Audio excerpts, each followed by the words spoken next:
I played quite a bit of Switch Galaxy Ultra, and it was pretty fun overall.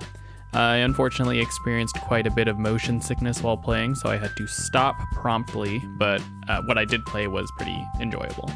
It was at first very similar to Audio Surf in that it was comprised of a bunch of lanes that you travel down on this super space highway path lane thing, and quickly got into the part of Audio Surf where you collect blocks, or in this case you dodge them, but it's still in.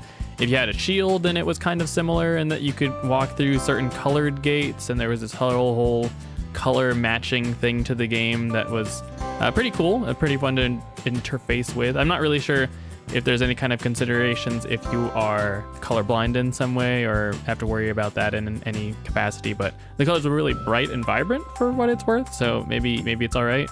Maybe you can clearly distinguish that they're different. It was very weird to control, unfortunately, in my experience. Again, and I played maybe an hour or two of the game before the motion sickness started to settle in, so unfortunately I couldn't really get to more of it, and that's why this isn't more of a review. It's just kind of like my impressions, my thoughts in the game. From that first section, it really seemed like the game couldn't keep up with the speed that the game would eventually get at, which is really funny because it started off really slowly and then picked up to some pretty fast speeds towards the end. And for me personally, I would have enjoyed if it was somewhere in the middle for the majority of the experience, or just started out faster and then got to the faster paced quicker so that it could feel like the game's called Switch Galaxy Ultra, so I kind of expected something that was faster than what I got, but maybe that's my own expectations coming up. It seemed like there was a game that could have controlled a little bit more tightly, a little bit more snappy on the track and between switching lanes and on the grid. In my experience, this game was relatively floaty. I would oftentimes transition over, like switch between lanes and then kind of get clipped on my way over. And I don't think that was the best in my experience, and I'm not really sure if that's on me because I reacted too slowly, or if it was the game kind of not reacting as quickly as I thought it should, or it seemed like it could.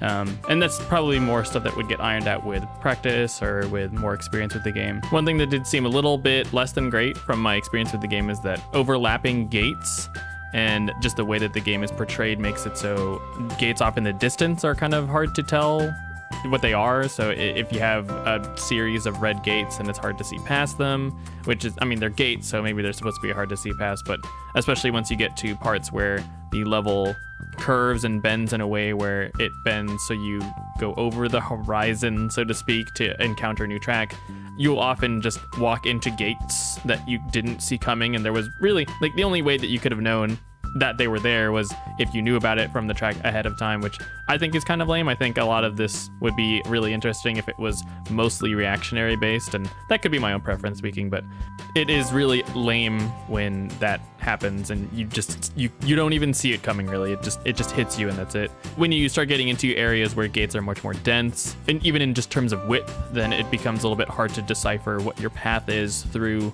the gates and how to make a clean line through it, because there's just so much there. And I think one thing that I would probably have liked a little bit more was a perspective that was angled a little bit more downwards and a little bit higher up, so that I could tell my way through the track a little bit easier. And I think that would have helped clean up the gameplay a little bit and make it a little bit more enjoyable for me. The story seemed kind of interesting. It's presented in something like a comic book sort of way. There's comic book panels that you work your way through. There's a bunch of them early on.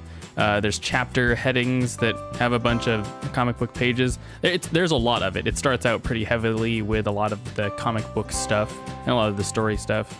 So if you're kind of into that, then you can kind of get into it. And I think once you play through the game, you can actually just read the entirety of the comic book and then kind of imagine some of the racing things in between. Although the racing thing is probably what you want initially from the game, because that's kind of what it is about. So the game is available on Steam for $9.99. And the only reason I really stopped playing was because of motion sickness stuff. And I don't think it's really fair to kind of review the game based on what little I played really.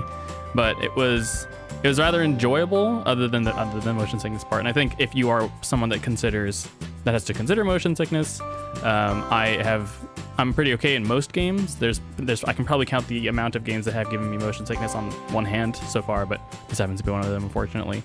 And I'm not really sure what they can really do about it. It's just the way the game is presented just not lends itself, but it makes it so that probably happens quite a bit. Just the fact that there's not anything fixed on screen to really focus on.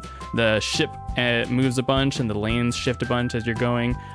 You don't travel down a track that's straight. It curves a bunch and flies around. So if you focus on the track at the end, you'll have to be focusing on a different place. And I think that's probably where my motion sickness starts to settle on. You might not, I think it's worth trying out if you can, because maybe I am unique in this way and I don't have to deal with this all the time, it might not happen all the time for you or something like that, but I think you should definitely check it out otherwise.